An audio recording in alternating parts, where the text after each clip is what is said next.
João Bunyan, O Sonhador Imortal, 1628-1688. Caminhando pelo deserto deste mundo, parei num sítio onde havia uma caverna, a prisão de Bedford. Ali, deitei-me para descansar. Em breve adormeci e tive um sonho. Vi um homem coberto de andrajos, de pé, e com as costas voltadas para a sua habitação, tendo sobre os ombros uma pesada carga e nas mãos um livro. Faz 3 séculos que João Bunyan assim iniciou o seu livro O Peregrino. Os que conhecem as suas obras literárias podem testificar de que ele é, de fato, o sonhador imortal. Estando ele morto, ainda fala. Contudo, enquanto miríades de crentes conhecem o Peregrino, poucos conhecem a história da vida de oração desse valente pregador. Bunyan, na sua obra Graça Abundante ao Principal dos Pecadores, nos informa que seus pais, apesar de viverem em extrema pobreza, conseguiram ensiná-lo a ler e escrever. Ele mesmo intitulou-se o Principal dos Pecadores. Outros atestam que, mesmo em sua impiedade, jamais foi beberrão ou imoral. Contudo, casou-se com uma moça de família, cujos membros eram crentes fervorosos. Bunyan era funileiro e, como acontecia com todos os funileiros, era paupérrimo. Ele não possuía nenhum prato nem uma colher, apenas 2 livros: O Caminho do Homem Simples para os Céus e A Prática da Piedade, obras que seu pai, ao falecer, lhe deixara. Apesar de Bunyan achar algumas coisas que lhe interessavam nesses 2 livros, somente nos cultos é que se sentiu convicto de estar no caminho para o inferno. Descobre-se nos seguintes trechos, transcritos de Graça Abundante ao Principal dos Pecadores, como ele lutava em oração no tempo da sua conversão. Veio-me às mãos uma obra dos Hunters, livro estimado por alguns doutores. Não sabendo julgar os méritos dessas doutrinas, dediquei-me a orar desta maneira: Ó Senhor, não sei julgar entre o erro e a verdade. Senhor, não me abandones por aceitar ou rejeitar essa doutrina cegamente. Se ela for de ti, não me deixes desprezá-la. Se for do diabo, não me deixes abraçá-la. Louvado seja Deus! Ele que me dirigiu a clamar, desconfiando da minha própria sabedoria, ele mesmo me guarda do erro dos Hunters. A Bíblia já era para mim muito preciosa nesse tempo. Enquanto me sentia condenado às penas eternas, admirei-me de como o próximo se esforçava para ganhar bens terrestres, como se esperasse viver aqui eternamente. Se eu pudesse ter a certeza da salvação da minha alma, como me sentiria rico, mesmo que não tivesse mais para comer a não ser feijão. Busquei ao Senhor orando e chorando, e do fundo da alma clamei: Ó Senhor, mostra-me, eu te rogo, que me amas com amor eterno. Logo que clamei, voltaram para mim as palavras, como um eco: Eu te amo com amor eterno. Deitei-me para dormir em paz, e ao acordar, no dia seguinte, a mesma paz permanecia na minha alma. O Senhor me assegurou: Amei-te enquanto vivias no pecado. Amei-te antes, amo-te depois, e amar-te-ei por todo sempre. Certa manhã, enquanto tremia na oração, porque pensava que não houvesse palavra de Deus para me sossegar, ele me deu esta frase: A minha graça te basta. O meu entendimento foi tão iluminado como se o Senhor Jesus olhasse dos céus para mim, pelo telhado da casa, e me dirigisse essas palavras. Voltei para casa chorando, transbordando de gozo e humilhado até o pó. Contudo, certo dia, enquanto andava no campo, a consciência inquieta, de repente essas palavras entraram na minha alma: Tua justiça está nos céus. E parecia que, com os olhos da alma, via Jesus Cristo à destra de Deus, permanecendo ali como minha justiça. Vi, além disso, que não é o meu bom coração que torna a minha justiça melhor, nem que a prejudica, porque a minha justiça é o próprio Cristo, o mesmo ontem, hoje e para sempre. As cadeias, então, caíram-me das pernas. Fiquei livre das angústias. As tentações perderam a força. O horror da severidade de Deus não mais me perturbava, e voltei para casa regozijando-me na graça e no amor de Deus. Não achei na Bíblia a frase: Tua justiça está nos céus, mas achei o qual para nós foi feito por Deus sabedoria e justiça, e santificação e redenção. 1 Coríntios, capítulo 1, versículo 30. E vi que a outra frase era verdade. Enquanto eu assim meditava, o seguinte trecho das Escrituras penetrou no meu espírito com poder. Não pelas obras de justiça que houvéssemos feito, mas segundo a sua misericórdia nos salvou. Assim, fui levantado para as alturas, e me achei nos braços da graça e misericórdia. Antes temia a morte, mas depois clamei: quero morrer.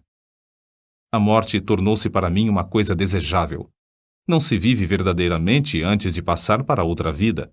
Oh, pensava eu, esta vida é apenas um sonho em comparação à outra. Foi nessa ocasião que as palavras herdeiros de Deus se tornaram tão cheias de sentido que eu não tenho como explicá-las aqui nesse mundo. Herdeiros de Deus. O próprio Deus é a porção dos santos. Isso vi e disso me admirei, contudo, não posso contar o que vi. Cristo era um Cristo precioso na minha alma. Era o meu gozo, a paz e o triunfo por Cristo eram tão grandes que tive dificuldade em conter-me e ficar deitado. Bunyan, ainda que lutando para sair da escravidão do vício do pecado, não fechava a alma aos perdidos, que ignoravam os horrores do inferno. Acerca disto, ele escreveu: percebi pelas Escrituras que o Espírito Santo não quer que os homens enterrem os seus talentos e dons, mas antes que despertem esses dons. Dou graças a Deus por me haver concedido uma medida de entranhas e compaixão pela alma do próximo, e me enviou a esforçar-me grandemente para falar uma palavra que Deus pudesse usar para apoderar-se da consciência e despertá-la. Nisso, o bom Senhor respondeu ao apelo de seu servo, e o povo começou a mostrar-se comovido e angustiado de espírito ao perceber o horror do seu pecado e a necessidade de aceitar a Jesus Cristo. De coração, clamei a Deus com grande insistência que ele tornasse a palavra eficaz para a salvação da alma. De fato, disse repetidamente ao Senhor que, se o meu enforcamento perante os olhos dos ouvintes servisse para despertá-los e confirmá-los na verdade, eu aceitaria alegremente. O maior anelo em cumprir meu ministério era o de entrar nos lugares mais escuros do país. Na pregação, realmente sentia dores de parto para que nascessem filhos para Deus. Sem fruto, não ligava importância a qualquer louvor aos meus esforços. Com fruto, não me importava com qualquer oposição. Os obstáculos que Bunyan tinha de encarar eram muitos e variados. Satanás, vendo-se grandemente prejudicado pela obra desse servo de Deus, começou a levantar barreiras de todas as formas. Bunyan resistia fielmente a todas as tentações de vangloriar-se sobre o fruto de seu ministério e cair na condenação do diabo. Quando, certa vez, um dos ouvintes lhe disse que pregara um bom sermão, ele respondeu: não precisa dizer-me isso. O diabo já cochichou a mesma coisa no meu ouvido antes de sair da tribuna. Então, o inimigo das almas suscitou calúnias e boatos em todo o país, a fim de induzi-lo a abandonar seu ministério. Chamavam-no de feiticeiro, jesuíta, cangaceiro, e afirmavam que vivia amancebado, que tinha 2 esposas e que os seus filhos eram ilegítimos. Quando o maligno falhou em todos esses planos de desviar Bunyan do seu ministério glorioso, seus opositores denunciaram-no por não observar os regulamentos dos cultos da igreja oficial. As autoridades civis o sentenciaram à prisão perpétua, recusando terminantemente a revogação da sentença, apesar de todos os esforços de seus amigos e dos rogos de sua esposa. Tinha de ficar preso até se comprometer a não mais pregar. Acerca de sua prisão, ele diz: nunca tinha sentido a presença de Deus ao meu lado em todas as ocasiões como depois de ser encerrado, fortalecendo-me tão ternamente com esta ou aquela escritura, até me fazer desejar, se fosse lícito, maiores provações para receber maiores consolações. Antes de ser preso, eu previ o que aconteceria, e 2 coisas ardiam no coração acerca de como poderia encarar a morte, se chegasse a tal ponto. Fui dirigido a orar pedindo a Deus que me fortalecesse com toda a força, segundo o poder da sua glória, em toda a fortaleza e longanimidade, dando com alegria graças ao Pai. Quase nunca orei durante o ano que precedeu minha prisão, sem que essa escritura me entrasse na mente, e eu compreendesse que, para sofrer com toda a paciência, devia ter toda a fortaleza, especialmente para sofrer com alegria. A segunda consideração foi na passagem que diz: Mas nós temos tido dentro de nós mesmos a sentença de morte para que não confiássemos em nós mesmos, porém em Deus que ressuscita os mortos. Cheguei a ver por essa escritura que, se eu chegasse ao ponto de sofrer como devia, primeiramente tinha de sentenciar à morte todas as coisas que pertencem à nossa vida, considerando-me a mim mesmo, minha esposa, meus filhos, a saúde, os prazeres, tudo, enfim, como mortos para comigo e eu morto para com eles. Resolvi, como Paulo disse, não olhar para as coisas que se veem, mas sim para as que se não veem, porque as coisas que se veem são temporais, mas as coisas que se não veem são eternas. E compreendi que, se eu fosse prevenido apenas de ser preso, poderia, de improviso, ser chamado também para ser açoitado ou amarrado ao pelourinho. Ainda que esperasse apenas esses castigos, não suportaria o castigo de desterro. Mas a melhor maneira para passar os sofrimentos seria confiar em Deus, quanto ao mundo vindouro. Quanto a este mundo, devia considerar o sepulcro como minha morada, estender o meu leito nas trevas e dizer à corrupção: Tu és meu pai, e aos vermes: Vós sois minha mãe e minha irmã. Jó, capítulo 17, versículos 13 e 14. Contudo, apesar desse auxílio, senti-me um homem cercado de fraquezas.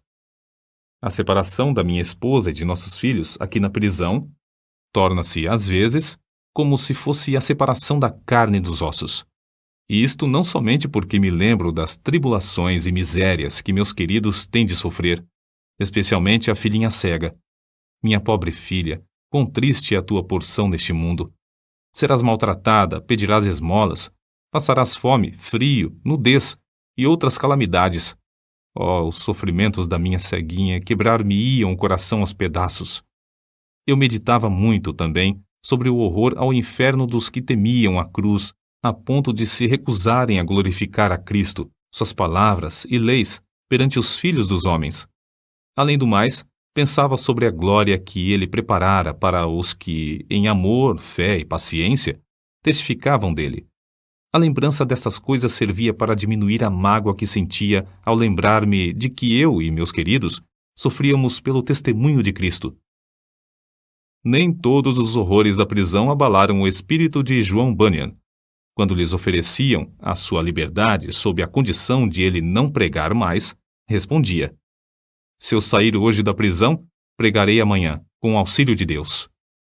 Mas se alguém pensar que, afinal de contas, João Bunyan era apenas um fanático, deve ler e meditar sobre as obras que nos deixou. Graça abundante ao principal dos pecadores, chamado ao ministério, o peregrino, a peregrina, a conduta do crente, a glória do templo, o pecador de Jerusalém é salvo, as guerras da famosa cidade de alma humana, a vida e a morte de homem mau, o sermão do monte, a figueira infrutífera, discursos sobre oração, o viajante celestial, gemidos de uma alma no inferno, a justificação é imputada, entre outros. Passou mais de 12 anos encarcerado.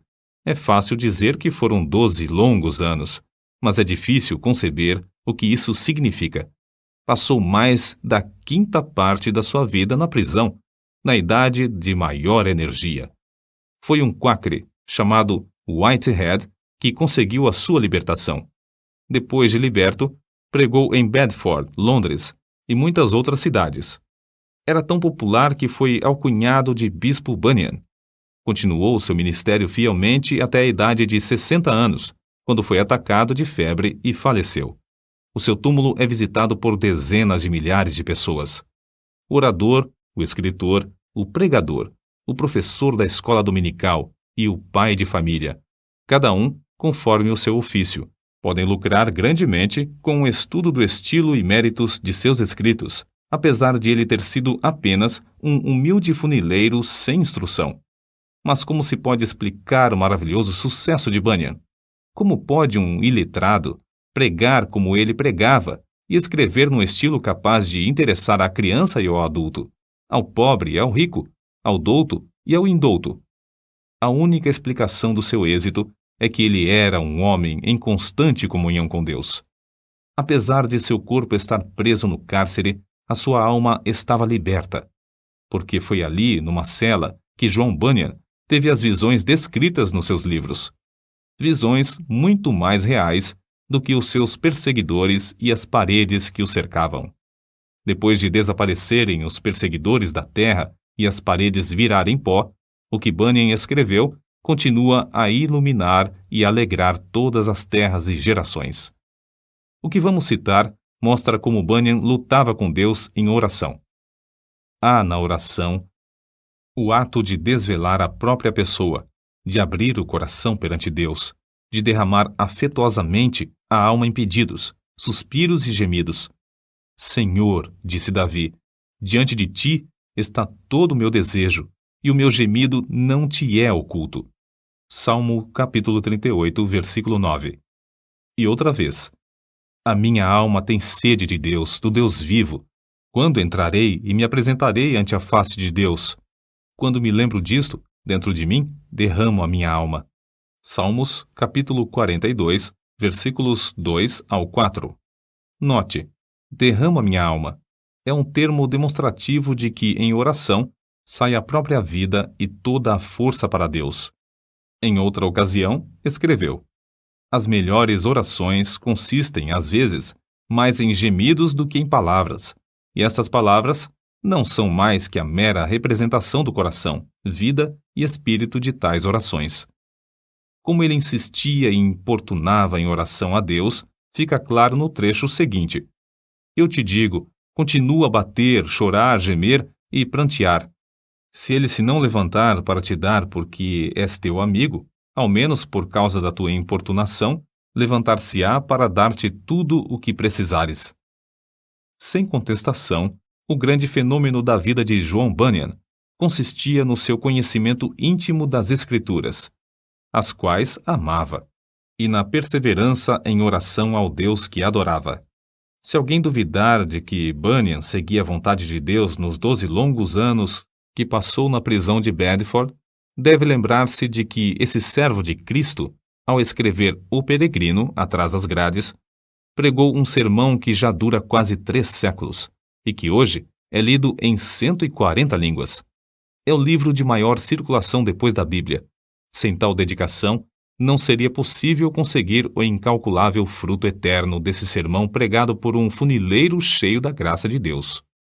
Nota: Quakre, forma aportuguesada de Quakers, como eram mais conhecidos os membros da Sociedade dos Amigos, nome de uma comunidade de cristãos protestantes surgida no século XVII. No início, eram seguidores de um pregador leigo, o inglês George Fox, que, em 1647, começou a pregar a doutrina de Cristo dentro. Todas as pessoas podem sentir a palavra de Deus em suas almas, caso se esforcem para ouvi-la. Interpretavam literalmente as palavras de Jesus Cristo nas Escrituras. Eram contra prestar juramentos e contra a guerra. Destacavam-se sempre pela solidariedade.